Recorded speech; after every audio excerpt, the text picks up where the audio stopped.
One thing you need to know about Scott, who does our news here with Rob and Liz in the morning, Scott loves to do yard work. I mean, he's a self-proclaimed yard junkie. I'm a lawn nut, 100% official. Love it. Love it. Mowing, edging, weeding, fertilizer. It's kind of my exercise routine. So I get out in the yard. I just soak it up. I love it. That's what my neighbor Tom says. When he mows the lawn, he says that's his exercise. I think that's why he does it every day. Yeah. Wow. Yeah, it seems like he does it every day. He's not that obsessed with it, but it seems like it. He's always mowing.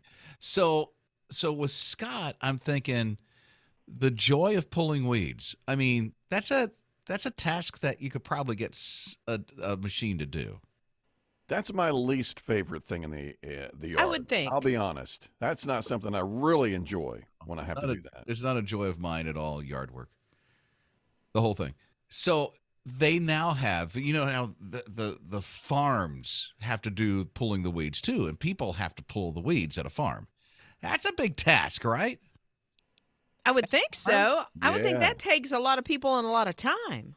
So now they have just made a machine for farms that they call as AI powered that will pull the weeds from the crops. You know, I'm not hating that. I'm not hating that at all. Other than maybe it's putting some people out of work. That part I don't like at all. But, you know, if they're looking to move that way, it's a neat idea.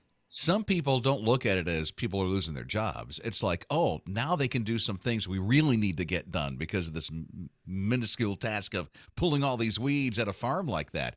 So, and it's a big machine. It looks like some of those, if you pass by a farm and you see these things with these gigantic wheels that are going through the farm that's fertilizing everything, that's what this weed puller AI powered thing is. But it is kind of like a weed eater. It's, you know, the human holds the weed eater. This thing can roll along on its own. So it's AI powered, but somebody still has to put in where it needs to go to pull the weeds and everything. So there's still a person involved. Always, yeah. But here's what I'm thinking. For Scott's application, even our application, I'm thinking, could they give you a Roomba version of that? Right. That's what I'm thinking. Now, you know, you can buy lawnmowers that will go out and do it right now itself. It's like a What? Roomba. Yeah. And they're pretty pricey, but you can buy a self-powered, like a lawnmower that runs around your yard while you sleep or during the day, and it will mow the yard. So now I'm thinking, hey, turn this into a weed eater, a weed killer. I Nope. so wish I would have had one of those in my last neighborhood because I would have fired that puppy up at 3:30 in the morning because of one neighbor. Nope. It's waking me up at night. I'm like, 3:30 in the morning, have that thing mow my lawn. I don't know No. how loud they are, but it's a neat thing. I'll program it to be loud. Nope. If you Speakers. have a Roomba in your living room and one of the cats or dogs makes a mess, they throw it everywhere. You don't need that in the yard.